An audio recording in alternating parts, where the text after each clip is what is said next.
Assalamualaikum warahmatullahi wabarakatuh. Perkenalkan, kami dari kelompok 9 Ekonomi Manajerial dengan saya Anjar Rapli Dan saya Ersa Mayansari. akan mewawancarai tentang Rokupang di daerah Karangpawitan. Terima kasih. Rokupang merupakan bisnis waralaba yang mana di Karawang ini kepemilikannya adalah seorang yang bernama Dika Wirawan. Lokasinya di teras food court daerah Karangpawitan dan memiliki 2 karyawan. Ya, kami di sini sudah dengan perkenalkan namanya Bang Dika dari owner Rokupang di daerah Karangpawitan di food court teras ya teman-teman. Di sini kami akan menanyakan tentang perihal usahanya tentang Rokupang. Baik, akan ditanyakan oleh Ersa. Oke, untuk pertanyaan pertama yaitu bagaimana cara Anda mengelola fenomena kenaikan atau penurunan omset selama 3 tahun Anda menjalani bisnis ini? Pengelolaannya untuk yang tahun pertama karena kita 3 tahun dan awal start dari 2019. Untuk awal pertama sangat antusias dari masyarakat Karawang sendiri, jadi untuk omset pun sudah sangat baiklah untuk di tahun pertama. Masuk ke tahun kedua kita terkena musibah yaitu COVID. Nah, di saat COVID itu baru mulai ada fluktuatif antara omset dan penjualannya gitu. Jadi untuk 2020-2022 ini sangat fluktuatif. Sekarang kita down, kadang juga lagi naik. Jadi sampai saat ini pun masih sangat fluktuatif. Untuk pertanyaan kedua, bagaimana cara Anda untuk memproduksi barang atau proses pelayanan kegiatan usaha dan penggunaan karyawan itu prosesnya itu secara manual atau sudah dengan mesin? Untuk produksi masih manual ya. Kalau misalkan rotinya sih kita untuk order dari pusat karena ada berbasis franchise itu kita order dari pusat. Nah, untuk selanjutnya kita masih manual dengan melakukan pegawai dan sebagainya. Jadi untuk mesin sih enggak masih manual.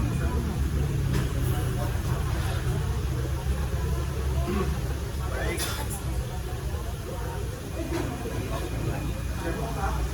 Bagaimana cara untuk menentukan harga produk atau mencapai keuntungan, dan dalam sehari berapakah produk yang berhasil dijual?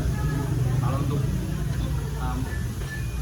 untuk Cara untuk menentukan harganya, harganya bagaimana harga yang pertama yang jelas kita melakukan riset KPP, harga pokok penjualan. Walaupun seperti dari pusat kita sudah menyediakan harga yang sudah sangat ditetapkan untuk di Jabodetabek, hanya saja memang untuk dasarnya kita dari segi KPP itu sendiri, harga pokok penjualan, yang nantinya kita kalikan berapa persen margin kita yang nantinya akan mendapatkan harga jual. Untuk perharinya bisa berapa. Kalau untuk di era saat ini kalau misalnya dari segi roti yang terjual kisarannya 50 saat ini. Tapi kalau misalkan kita flashback ke masa lalu di tahun pertama itu kita bisa sampai 150 bahkan 200 kayak gitu. Selama pandemi COVID, usaha apa yang dilakukan dalam bertahan? Jadi kalau pandemi COVID untuk usaha yang dilakukan yang pertama tetap kita berjuangin di marketing ya. Marketing kita bisa melalui offline dan online. Online kita ini ada di Instagram. Kalau untuk offline biasanya kita lebih ke mulut-ke-mulut aja, atau enggak misalkan ada beberapa kali kita masuk ke beberapa kantor misalkan BNI dan sebagainya. Jadi kita ikut bekerja sama di sana, dan kalau ada beberapa event kadang juga kita ikut untuk mempromosikan produk itu sendiri. Oke, Bang. Ya. Ada 2 lagi pertanyaan nih Bang, terakhir ya Bang ya. Bagaimana Rokupang mempromosikan produknya ini? Bagaimana? Promosi yang pertama jelas lewat Instagram. Ya, Instagram kita memang kalau dengan itu baik dari misalkan snapgramnya kita selalu update terus, dan postingannya juga. Terus sesekali kita juga melakukan Instagramnya biar jangkauannya bisa lebih luas. Berarti media sosial kuat banget ya. Kalau yang terakhir nih Bang, satu lagi, bagaimana pencatatan keuangan bisnis ini Bang? Pencatatan keuangan itu apakah tidak pernah dicatat atau pencatatannya sudah komputerisasi atau sudah secara digital lagi gitu Bang, maksudnya tidak manual lagi? Kalau untuk di tahun pertama kita masih sangat manual ya, melalui nota dan pembukuan biasa. Nah, untuk tahun kedua dan tahun ketiga kita sudah menggunakan yang namanya point of sale. Kita juga kerjasama sama pihak point of sale yang dimana nanti ya bisa disebut komputerisasi ya. Jadi in outnya kita ketahuan, bisa diakses lewat web dan sebagainya. Jadi benar-benar terdata. Mungkin cukup ya teman-teman. Terima kasih ya Bang ya atas informasinya semua. Semoga bermanfaat ilmunya teman-teman dari narasumber kita, owner dari Rokupang Karawang ya. Terima kasih teman. Assalamualaikum warahmatullahi wabarakatuh. Assalamualaikum warahmatullahi wabarakatuh. Di sini kami bertiga akan mempresentasikan ulang hasil dari wawancara yang sudah kami lakukan terhadap UMKM Rokupang di Karawang. Yang pertama, saya akan membahas tentang fluktuasi UMKM Rokupang Karawang. Pada tahun 2019, Rokupang melakukan sistem pemasarannya dengan referral marketing, yaitu dengan mengajak orang lain melewat orang terdekatnya, sehingga menghasilkan kestabilan dalam keuangannya. Lalu pada tahun 2020 sampai dengan 2021 kita semua dihadapi dengan kondisi pandemi COVID-19, sehingga pelaku usaha mencari cara untuk tetap bertahan dalam menjalankan bisnisnya. Yang pertama, ia melakukan cara untuk bekerja sama dengan perusahaan-perusahaan startup untuk membeli produk mereka, dan mereka juga menggunakan sistem take away yang dilakukan melalui GrabFood by GoFood.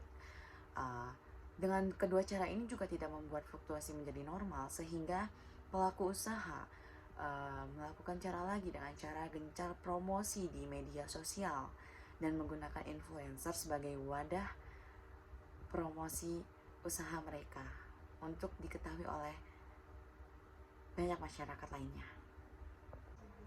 Oke, lalu bagaimana sih cara Rokupang memproduksi barangnya dan melakukan pelayanan kegiatan usaha sehingga penggunaan SDM-nya? Oke, yang pertama, Rokupang ini kan merupakan bisnis franchise, sehingga semua bahan-bahan pokok untuk memproduksi barang itu didapatkan dari pusat, dibelinya dari pusat. Nah, dalam memproduksi Rokupang ini pun masih dengan cara manual, yaitu memasak sendiri dengan menggunakan karyawan, dengan menggunakan orang yang bisa memasak. Nah, Rokupang sendiri sudah memiliki kurang lebih 3 karyawan. Nah, 1 karyawan ini dipergunakan untuk menjaga kasir dan kebersihan toko, dan yang 2 lagi ini adalah untuk juru masaknya. Nah, teruntuk penggunaan karyawan yang diwajibkan oleh pusat adalah juru masak, sehingga mereka harus mendapatkan pelatihan khusus dari pusat, karena resep yang didapat pun bersifat rahasia, sehingga mereka harus dilatih di pusat, karena mereka yang mengetahui secara betul bagaimana cara memasak Rokupang dengan baik tanpa mengubah ciri khas dari rasa Rokupang tersebut. Assalamualaikum warahmatullahi wabarakatuh. Saya Excel. Di sini saya akan menjelaskan tentang bagaimana cara Rokupang untuk menentukan harga produk dan jumlah hasil produk yang terjual. Yang pertama, Rokupang untuk menentukan harga produk dengan melakukan research HPP atau yang biasa disebut harga produk penjualan. Rumus yang dilakukan yaitu nilai persediaan awal ditambah pembelian persediaan dan dikurang nilai persediaan akhir. Produk yang terjual untuk saat ini itu sekitar 50 produk. Tapi di tahun 2019 sampai 2020 produk bisa terjual 100 sampai 200 produk. Itu sebelum masa pandemi COVID-19. Nah, selanjutnya bagaimana Rokupang cara mempertahankan bisnis di masa pandemi COVID-19? Yang pertama, tetap mempertahankan marketing dengan metode online atau yang biasa disebut media sosial dan offline, face to face. Yang kedua, metode online, yaitu media sosial melalui Instagram yang biasa diposting, dan Instagramnya itu @rokupang_Karawang. Metode offline yaitu face to face melalui ikut event, acara, bahkan menerima marketing. Seperti itu teman-teman. Selanjutnya akan dilanjut oleh kawan saya. Baik, perkenalkan, nama saya Anjanur Rapli. Saya akan menjelaskan tentang pemasaran produk Rokupang, yaitu dengan cara memasarkan dengan media sosial. Dengan media sosial yaitu dengan secara Facebook maupun Instagram. Kalau di Instagram kita bisa share Instagram Story dengan menyimpan jualan-jualan kita di feed Instagram juga, yaitu @rokupang. Bisa juga dengan memposting di Facebook. Kalau dalam segi administrasinya, dia dari 2019 Rokupang setelah melakukan pencatatan manual dalam pembukaan omset yaitu tahunan hingga 2020 hingga 2022, Rokupang menggunakan pencatatan bisnis digital di tahun 2020 sampai 2022, yaitu dengan point of sale, dengan bekerjasama oleh pihak ketiga dan melancarkan sistem komputerisasi. In-out bisa diakses melalui website yang tertera dalam bisnis tersebut ya teman-teman. Terima kasih.